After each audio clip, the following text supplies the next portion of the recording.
Yo, shalom, my people. Squad, man. Back with another one. Ain't been with y'all in a minute, but we're gonna get into the anti-Messiah or Antichrist as that the world uses. So we're gonna show you who this guy is. It's Nimrod. Now we got a whole bunch of people who say that it's a system and all this kind of stuff, but Scripture shows you directly that it is a man, and all systems and all kingdoms have a man over it. So we're going to get straight into it. In order to find this guy, you must line him up against Hamashiach. That's the only way you can find this guy. So we know Hamashiach was a sacrifice for sin. He was a sacrifice for religion. Hamashiach comes to save his people. This guy comes to kill his people. Hamashiach was killed. This guy was killed. Hamashiach came back to life. This guy is going to come back to life. Hamashiach has a second coming. This guy has a second coming. Hamashiach is called Yahusha, son of David. This guy is called Nimrod ben Cush, or Nimrod, son of Cush. The Messiah is the Savior. He is the Destroyer.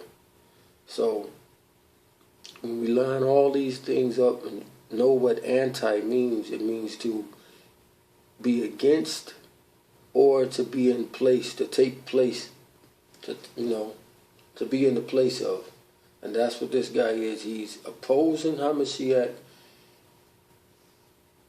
At the same time, he's trying to take his place.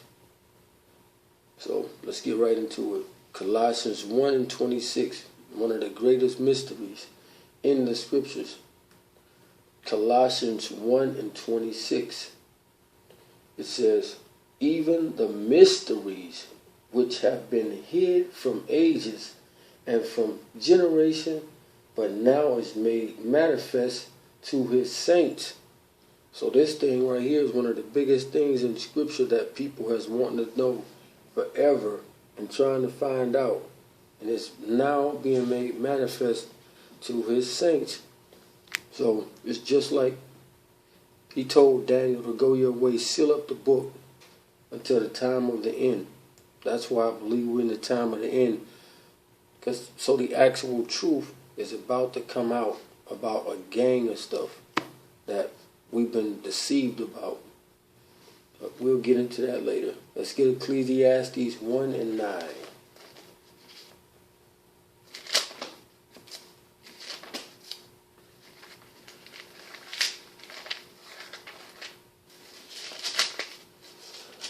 Ecclesiastes 1:9. The thing that have been, it is the thing which shall be. And that which is done is that which shall be done. And there is no new thing under the sun. So it ain't nothing new. All that stuff that popped off before, it's coming back. Guarantee that. No new thing under the sun. And when I found this out, I looked at these scriptures in a completely different way. Let's get Ecclesiastes 3:15. That which have been is now, and that which is to be has already been. So we ain't looking at nothing new. It's already been. And Yahuwah requireth that which is past. In order to find this guy, you got to go to the beginning. And that's what we're going to do. We're going to go to the end, to the beginning, to the middle, all of that. Precept upon precept to find this guy. But it's all in the script. With a little stuff from history and stuff like that. But it's all in the scriptures. So Let's get 1 John 2 and 18. 1 John 2 and 18.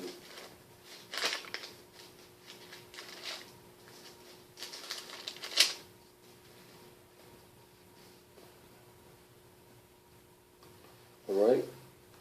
It says, little children, it is the last time, as ye have heard, that anti-Messiah shall come.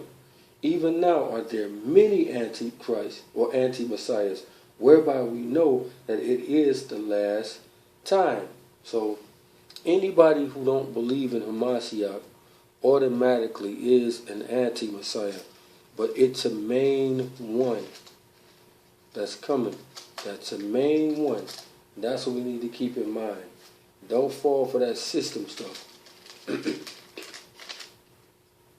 Let's get 1 John 4 and 2. We'll start at verse 1.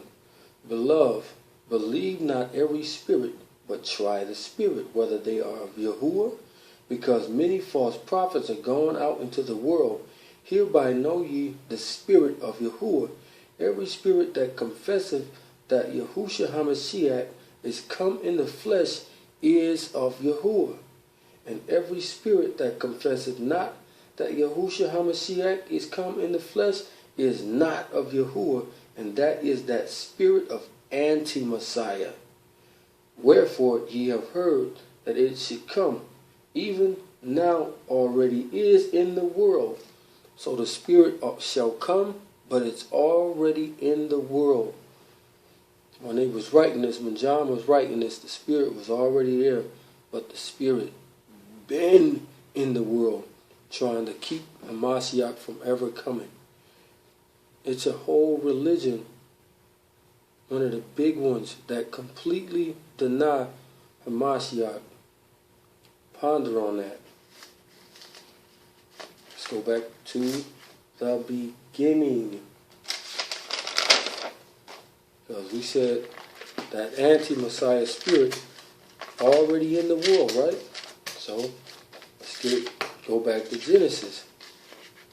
Genesis 3 and 15. It says, and I will put enmity between thee and the woman, and between thy seed and her seed. So this guy has a problem with Hamashiach. I mean, he has a problem with women, period. Because it says, I will put enmity between thee and the woman, off the top. So he has a problem with women. Now think about what I told you just a minute ago.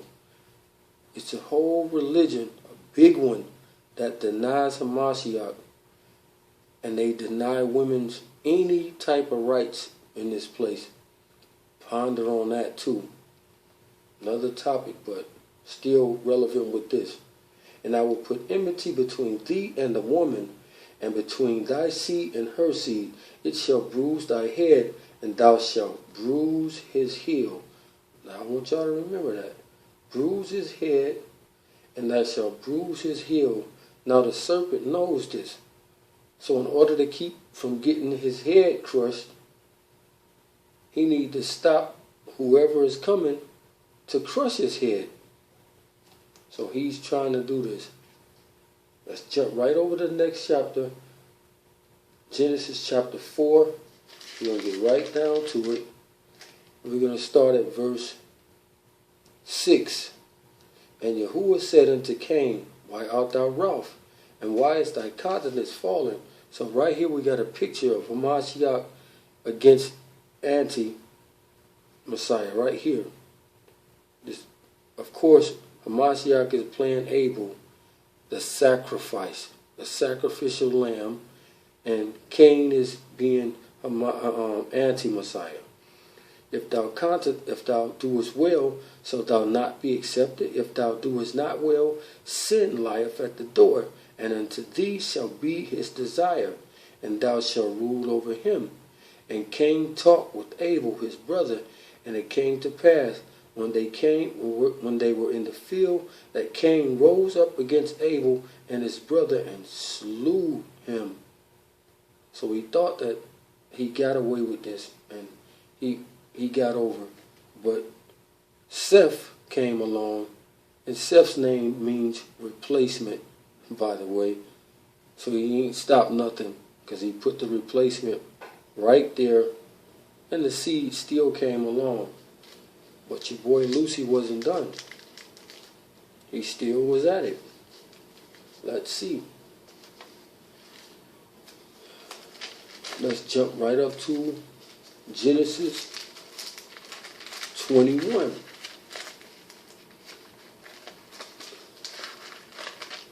Let's go to Genesis 21. We're going to pick it up at verse 7. Now this is Isaac and Ishmael. Genesis 21. We're going to start at verse 7. And she said, who would have said unto Abram that Sarah should have given children suck? For I have borne him a son in his old age. And the child grew and was weaned. And Abraham made a great feast the same day that Isaac was weaned. And Sarah saw the son of Hagar, the Egyptian, when she had borne unto Abraham's mocking. Wherefore she said unto Abraham, cast out this bondwoman and her son, for the son of this bondwoman shall not be heirs with my son, even with Isaac. So they kicked Ishmael and his mom out. Now imagine how that feels, to be kicked out and knowing the Most High was actually with this. So guess what? These people despise the Most High. Don't have respect for women, and they despise the Most High. Let's keep going. Because when you go to the book of Jasher, it shows you that Ishmael was trying to kill Isaac with the bow. Genesis 25, and we're going to pick it up at 22. Genesis 25 and 22. It says, and the children struggled together within her. And she said, if it be so, why am I thus? And she went to inquire of Yahuwah. And Yahuwah said unto her, 2 nations are in thy womb, and 2 manner of people shall be separated from thy bowels. And the one people shall be stronger than the other people, and the elder shall serve the younger. And when her days to be delivered were fulfilled, behold, there were twins in her womb, and the first came out red all over like a hairy garment, and they called his name Esau. By the way, who is not the white man, and we'll do a lesson on that to prove it, precept upon precept. No foolish talking about no moon and the eagle and all of this foolishness. Just go with the scriptures and trace where his land is at. Real simple. So, verse 26. And after that came his brother out, and his hand took hold of Esau's heel. Now, think about this. They were just in there fighting, right? So, for this birthright, or actually was trying to kill him, this goes right back to Genesis 3 and 15. He said, you shall bruise his head, crush his head, or he will bruise your heel. Esau is actually trying to kill him, trying to stomp him in his head, to reverse Genesis 3 and 15. Pay attention, that's real, real deep. Lucy don't be playing. He's trying to get rid of him, because if you kill Isaac, a Mashiach don't come. If you kill Jacob, a Mashiach don't come, because the 12 tribes never exist. See how he's doing? But let's continue. Let's get Matthew 24 back to the new.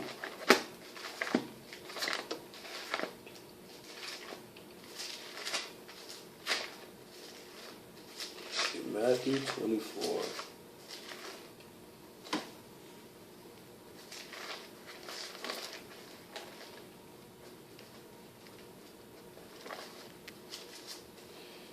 pick it up at verse 5.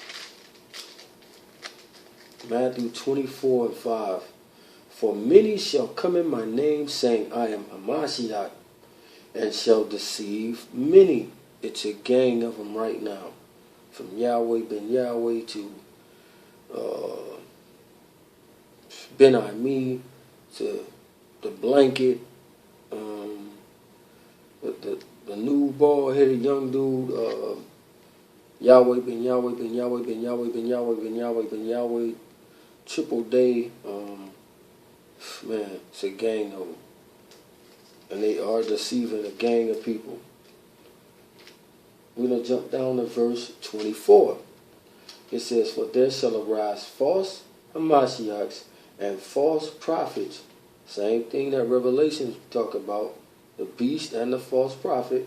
But there shall arise Hamashiachs and false prophets, and shall shew great signs and wonders, insomuch that if it were possible, they shall deceive the very elect. So what he's going to do is going to be so deceptive that even the elect is going to be almost fooled. Even the elect is going to be that trickery that almost everybody going to be fooled. Key verse right here. It says, behold, I have told you before. Wherefore, if they shall say unto you, behold, he is in the desert, go not forth. Behold, he is in the secret chambers, believe it not. Now, again, think about this. The people, this giant religion that don't believe in Hamashiach. Matter of fact, they will kill you if you believe in him. These people dwell in a desert. Same two people. They intermingled with each other. Esau and Ishmael. They live in the same landmass. Esau never left his land and went all into Europe like everybody tries to make out from that one Zepho dude, which this is only one of Esau's sons. He had 11 other ones. But we'll get into that another time. Now, let's get on 2 Thessalonians 2.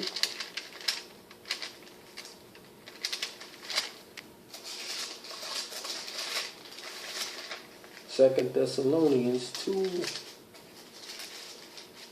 and verse 3. It says, let no man deceive you by any means, for that day shall not come, except there come a falling away first, and that man of sin be revealed, the son of perdition. Now that's crystal clear that this is a man. Not a system, but a man. Who opposeth and exalts himself above all that is called Yahuwah, or that is worshipped, so that he as Yahuwah sitteth in the temple of Yahuwah, showing himself that he is Yahuwah. Again, I don't know how in the world nobody can get past this and say that this is a system. That don't even make sense. Remember ye not that when I was yet with you, I told you these things. So Paul letting you know, look here, I already told y'all all this stuff. I got it written. So this is what you should be looking for. We can jump to verse 8. And then shall that wicked be revealed, whom Yahuwah shall consume with the spirit of his mouth, and shall destroy with the brightness of his coming.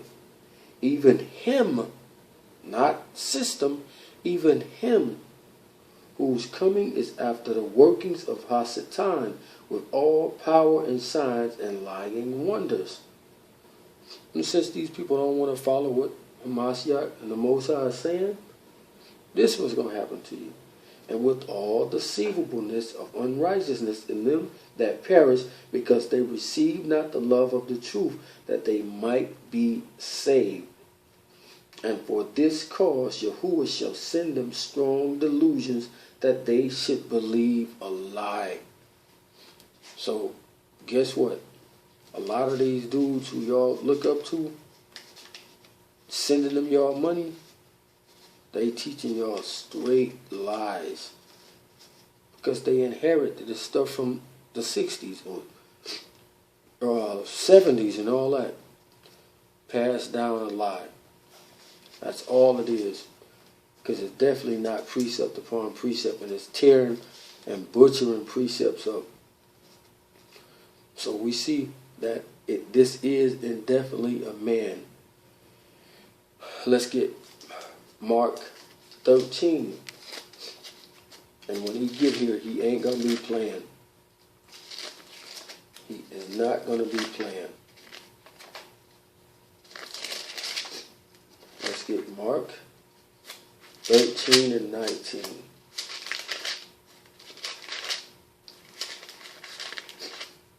Mark 13:19. It says, "For in those days shall be affliction, such as was not from the beginning of the creation which Yahuwah created unto this time, neither shall be. And except that Yahuwah had shortened those days, no flesh should be saved, but for the elect's sake, whom he have chosen, he have shortened the days." So, if it wasn't for the Israelites' sake, the chosen people,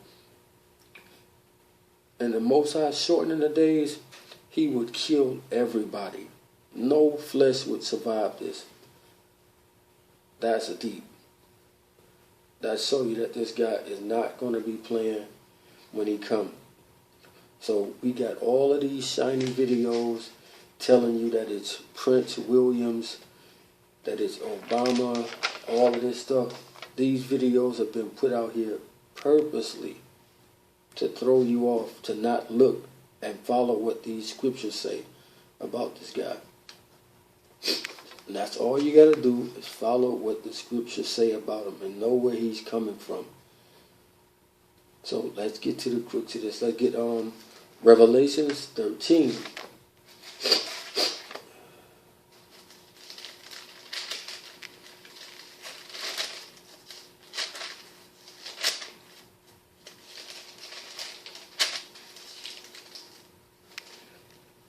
It says, "And I stood upon the sand."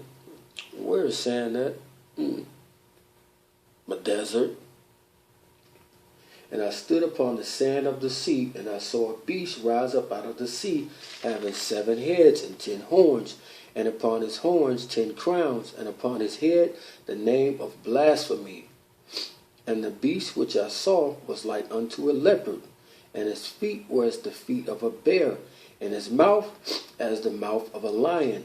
And the dragon gave him his power and his great seat." So it says that the dragon gave him his power and his great seat. Now, where is the dragon's seat at? Where does he sit? Simple. Let's follow where scripture says the seat is at. Turn back a couple chapters. We're going to go to Revelations 2 and start at verse 11. "He that hath an ear, let him hear what the Spirit or Ruach saith unto the congregation. He that overcometh shall not be hurt of the second death. And to the Malachim of the congregation of Pergamos." Look up Pergamos when y'all get time.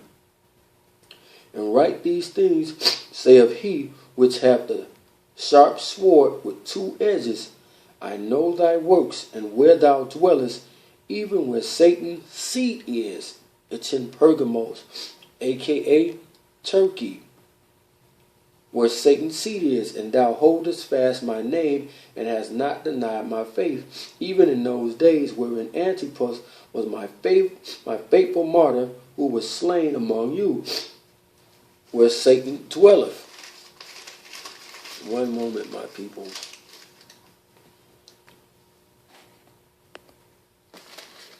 So, like I'm saying, his seat is in Turkey. Just look up Pergamos and it's going to tell you exactly where the seat is at. No need to speculate and say, it's in Rome, it's in America. The Bible tells us exactly where it's at. So that's where you should have your focus at, on that place right there, and not Rome, because it don't say nothing about no Rome. Paul got a whole book called Romans, and he never mentioned anything about this place, the beast coming from it. Think. All right, let's get back to Revelation 13. Pick it up at verse 2. And the beast which I saw was like unto a leopard, and his feet were as the feet of a bear, and he has the mouth as the mouth of a lion. And the dragon gave him his power and his seat and great authority. We already figured out where the seat is at.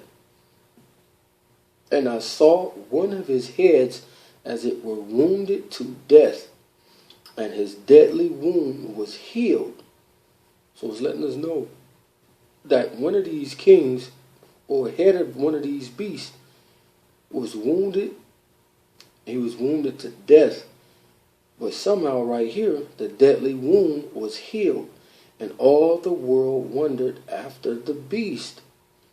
And y'all gonna find that most people in the world right to this day is worshiping Nimrod. They don't know it, but they are worshiping Nimrod to this very, very day. Verse 4, and they worshiped the dragon which gave power unto the beast, and they worshiped the beast, saying, who is like unto the beast? Who is able to make war with him? One of his names is Gilgamesh.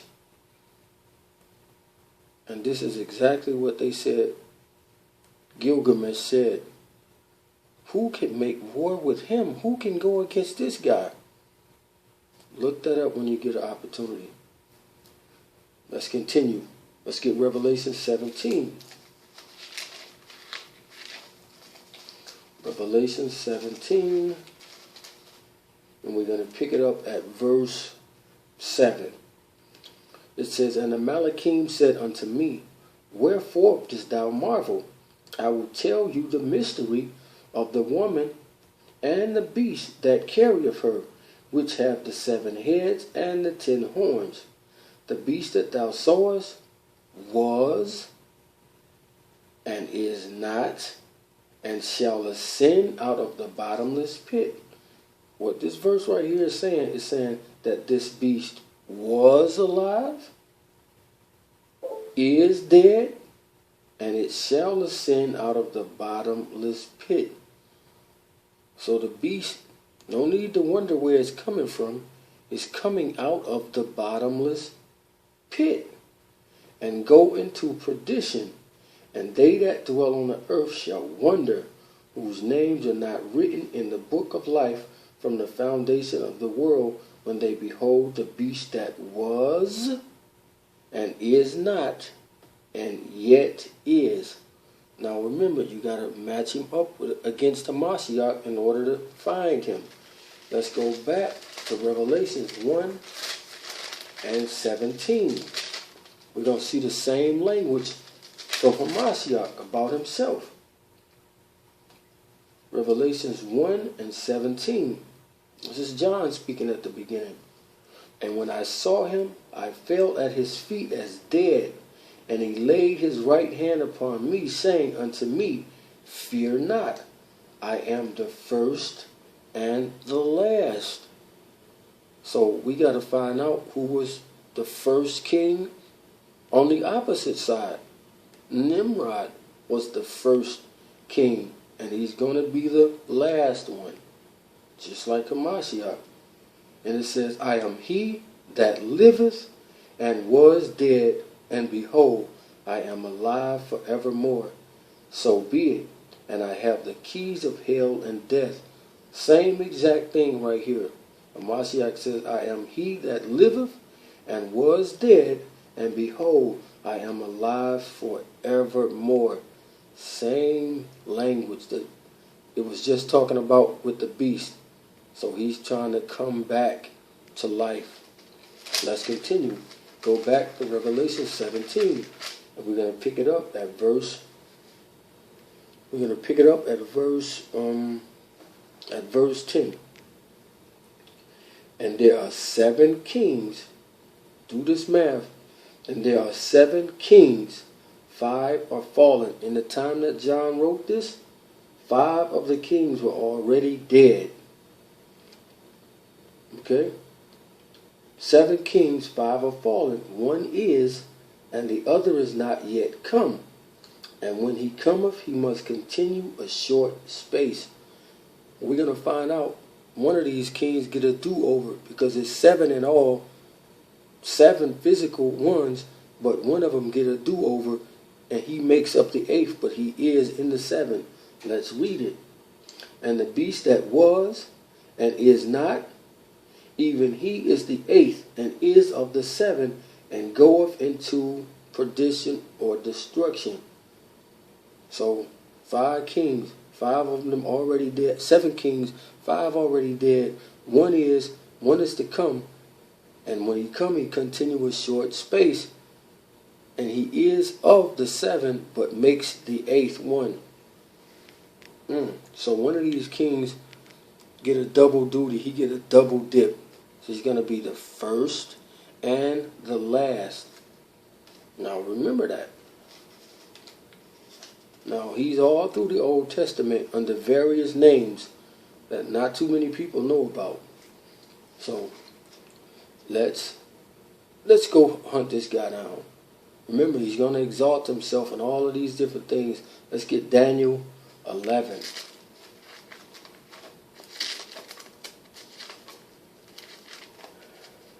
Daniel 11.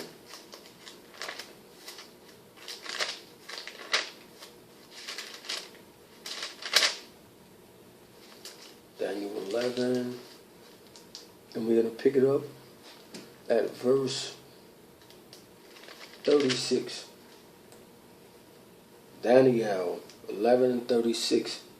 It says, and the king shall do according to his will, and he shall exalt himself and magnify himself above every power, and shall speak marvelous things against Yahuwah of powers, and shall prosper till the indignation be accomplished, for that is determined shall be done. So we're going to see somebody do exactly this. Neither shall he regard the power of his fathers, nor the desire of women. So a lot of people read this and say, see, he's going to be homosexual because they're not reading it right. It says, neither shall he regard the God of his fathers, nor the desire of women. It means he won't regard the desire of women. Again, go back to Genesis 3:15. The serpent has a problem with women. This place that's out in the desert doesn't give women any right. They can't work. They can't do anything unless their husband tell them to. They have to be fully covered up every time they go outside. It's a place in the desert, whole face. They cannot come out. They have absolutely no rights. They can't drive. They can't do anything. Another topic. Just look into what I'm saying. It says, but in his estate shall he honor the God of forces, and the power whom his father knew not shall he honor with gold and silver and with precious stones and pleasant things. So this God is Allah. Before Muhammad came on the scene, they had so many different gods, and Muhammad smashed them down and broke all of them. So back in the day, they didn't know nothing about Allah, so to speak. They only knew about all of these other gods, so they didn't know nothing about Allah. So it's a different God than his fathers knew. And then it says, with honor, with gold and silver, these people got something called zakat. Look that up, and you'll see that they got to give a certain amount of their gold and wealth to Allah. Thus shall he do in the most strongholds with the strange God, whom he shall acknowledge and increase with esteem, and he shall cause them to rule over many, and shall divide the land for gain. Just letting you know, he is going into the land, without a shadow of a doubt. That's how he's going to set himself up and say that he is Hamashiach, basically. But under his own name, Hamashiach says, I come in my Father's name, and you receive me not. But if another come in his own name, him you will receive. Key thing to remember there. All right. Let's jump back to the beginning. It's the only way to find a God. We're going to Genesis chapter 10. And we're going to pick it up at verse 6. It says, and the sons of Ham, Cush, Mizraim, Put, and Canaan. And the sons of Cush, Seba, and Havilah, and Sabta, and Ramah, and Sabtecha. And the sons of Ramah, Sheba, and Dedan. And Cush begat Nimrod, and he began to be a mighty one in the earth.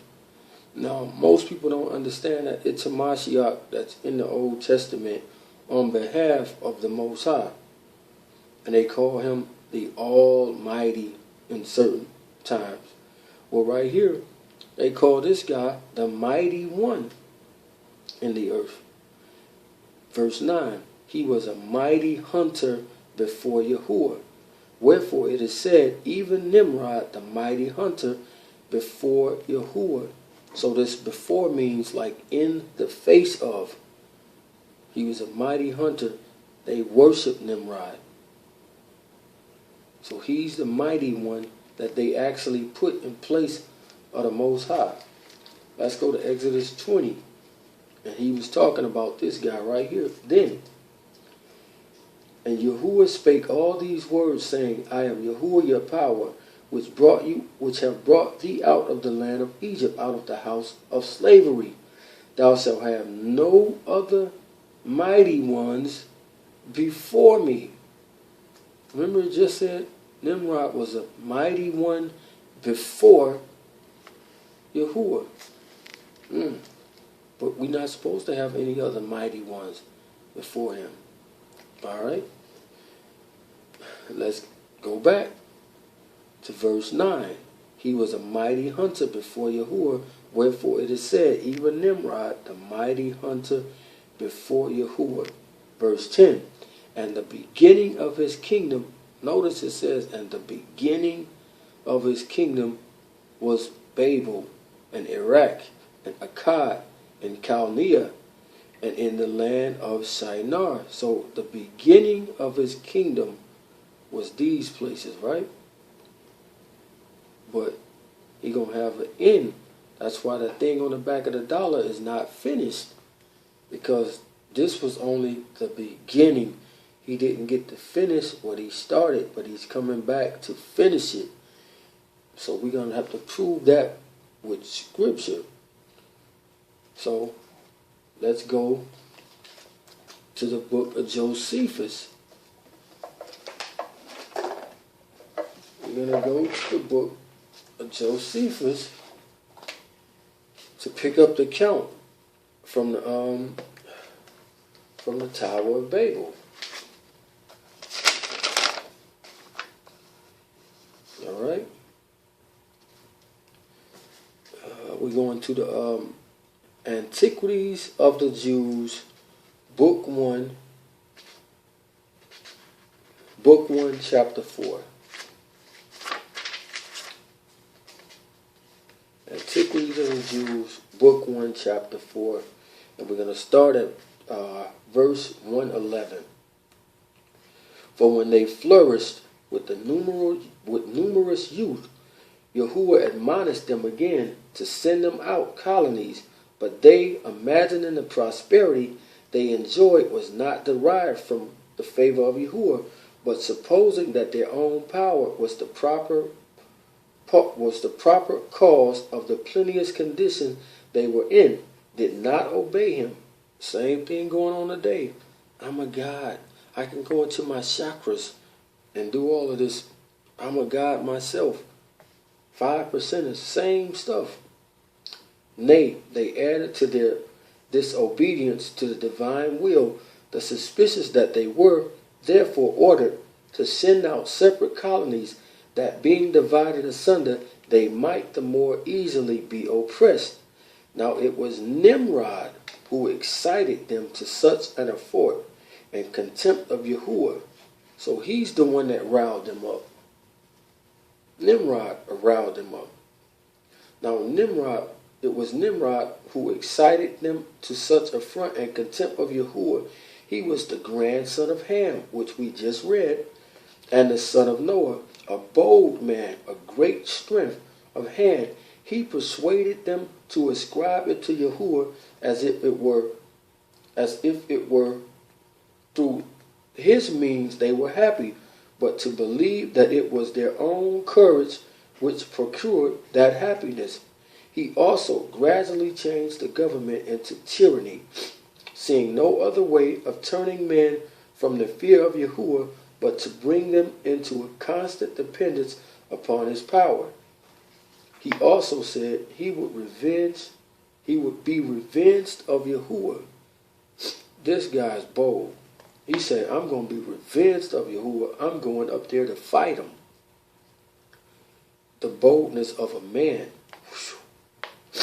If he should have the mind to drown the world again, for that he would build a tower too high for the waters to be able to reach, and that he would avenge himself on Yahuwah for destroying his forefathers. Now you talk about exalting yourself. Now the multitudes were very ready to follow his determination of Nimrod. So he got the crowd on his side. Just like when Hamashiach and Barabbas was there, and the multitude cried out, kill him, give us Barabbas, give us Barabbas. Same exact thing. Turn the crowd, and the crowd follow. Do not follow the crowd. Now the multitudes were very ready to follow the determination of Nimrod and to esteem it a piece of cowardice to submit to Yahuwah. So it was weak. Man, y'all do soft, man. Y'all trying to follow them laws, statutes, and commandments. What's wrong with y'all, man? You gotta get out here and get this money. Same stuff. And they built a tower, neither sparing any pains nor bringing any degree negligent about the work. And by reason of the multitude of hands employed, it grew very high, sooner than anyone could expect. But the thickness of it was so great, it was so strongly built, that thereby it is great height seen upon view to be less than it really was. It was built from brick, cemented together with mortar. But see, right here, that's showing you, just like we was at the pyramids. And the pyramids, they so thick that they don't even look as big as they really are.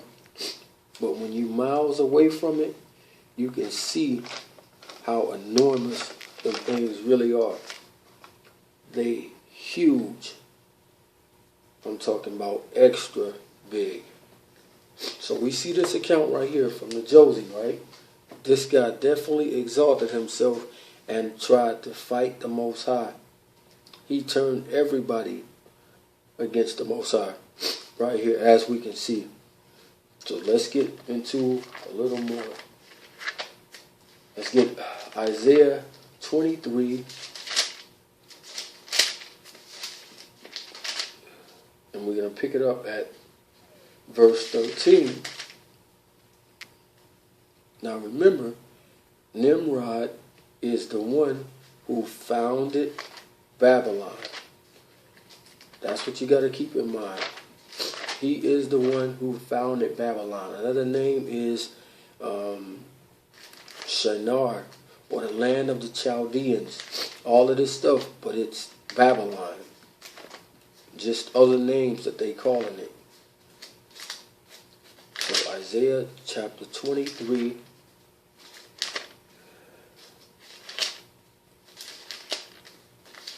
Right. Isaiah 23, and we're going to pick it up at 13. All right, pick it up. in this next part 2. So stay with me.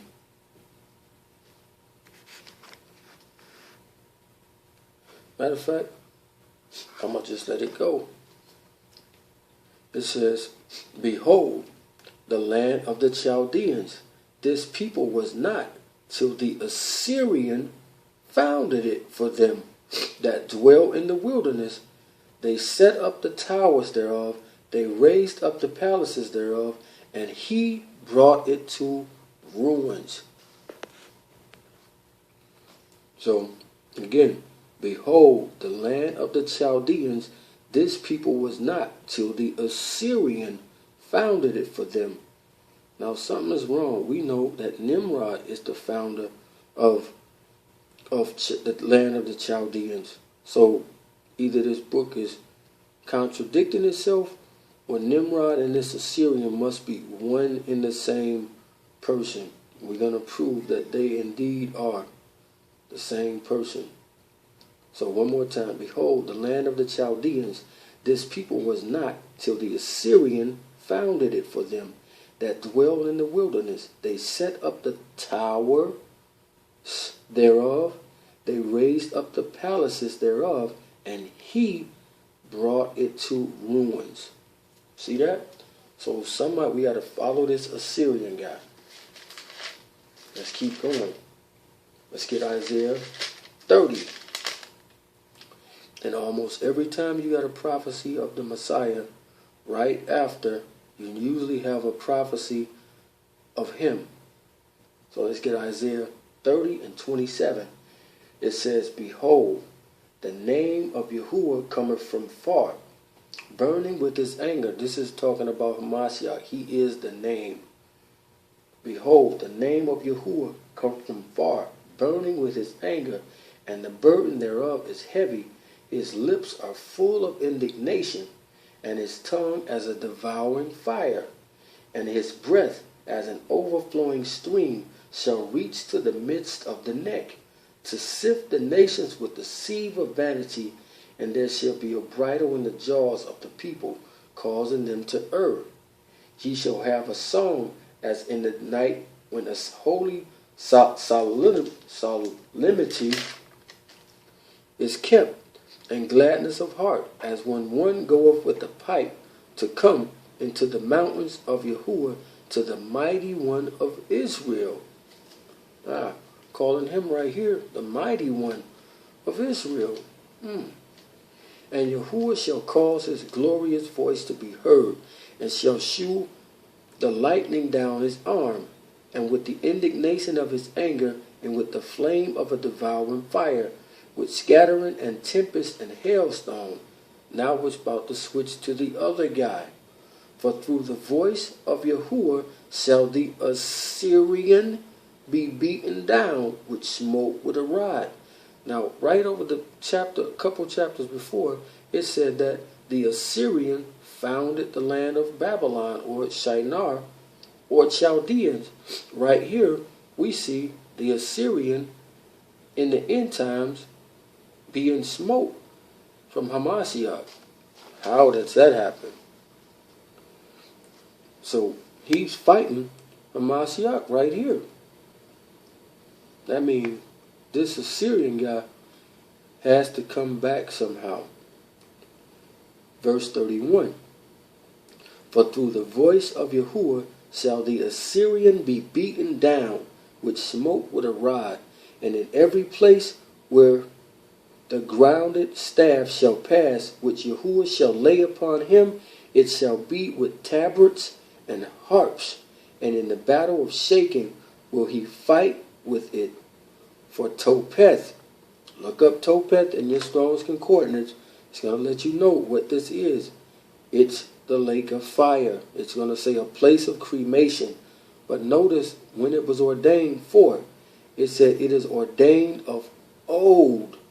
Yea, for the king it is prepared. Now who is the first king? The old king. Nimrod is the first king that was on the scene. For Topeth is ordained of old. Yea, for the king it is prepared. He hath made it deep and large, and the piles thereof is fire and much wood, and the breath of Yahuwah like a stream of brimstone doth kindle it. So, you see that, right? Let's go to Revelation 19 to confirm this. Two witnesses.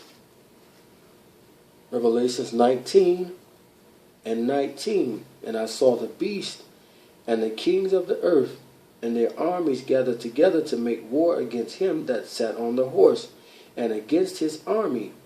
And the beast was taken, and with him the false prophet that wrought miracles before him, with which he deceived them that had received the mark of the beast, and them that worshipped the image. These both were cast alive into a lake of fire, burning with brimstone. Same thing, that lake of fire. You're going into it, buddy. You're going to get what you asked for. So, you see that, right? So this Assyrian is none other than Nimrod. And the key to knowing that is by it saying he founded Babylon, or Shinar, or the land of the Chaldeans. But let's go back to Isaiah. We're going to go to Isaiah 31. And we're going to start at verse 8. It says, Then shall the Assyrian fall with the sword, not of a mighty man, and the sword not of a mean man shall devour him, but he shall flee from the sword, and his young man shall be discomfited, and he shall pass over to his stronghold for fear, and his princes shall be afraid of the ensign, saith Yahuwah, whose fire is in Zion, and his furnace is in Jerusalem. So the lake of fire is actually in Jerusalem. It's a giant hole over there. That's what it's saying. For Tophet is ordained of old, yea, for the king it is prepared. Then we get right over here. It says, For Yahuwah's fire is in Zion, and his furnace is in Jerusalem. Giving you the location to actual where the lake of fire is actually at. Deep stuff, man. So, let's go even further. Isaiah got a lot of stuff. He prophesied a lot about Hamashiach coming, but he also prophesied a lot about this guy coming. So go to Isaiah 14, the famous chapter. A lot of people butcher this up because they don't read from earlier on in the chapter. It says, Isaiah 14 and 4, that thou shalt take up this proverb against the king of Babylon. Now remember that. It said this proverb against the king of Babylon. And say, how hath the oppressor ceased? The golden city ceased. Let's just get down to it. Verse 12. This is duel between him and Satan right here. How art thou fallen from Shamaim, O Halal, as the scriptures in here says, Lucifer, son of the morning, how art thou cut down to the ground, which didst weaken the nation? For thou hast said in thine heart, notice, for thou hast said in thine heart, I will ascend into Shamaim, I will exalt my throne above the stars of Yahuwah. I will sit also upon the mount of the congregation in the sides of the north. See, we see this guy right here bragging. I have said, this is exactly what Nimrod tried to do. He tried to climb into heaven and get up there to fight the Most High and set his kingdom up in the heavens, or the Shamaim, just like he says. Now he says, the mount of the congregation in the sides of the north. So again, we're going to read 13 again. For thou hast said in thine heart, I will ascend into Shamaim. I will exalt my throne above the stars of Yahuwah. I will sit also upon the mount of the congregation in the sides of the north. So here we got this guy bragging about going into Shamaim and sitting on the sides of the north. Now, they say, see, that's North America. All of that, right? But the scripture tells you where the sides of the north is at. No need to speculate and make stuff up. Let's go to the scriptures. It's going to tell you where it's at. Let's go to Psalms 48. It's going to tell you exactly where it's at. No need to make stuff up.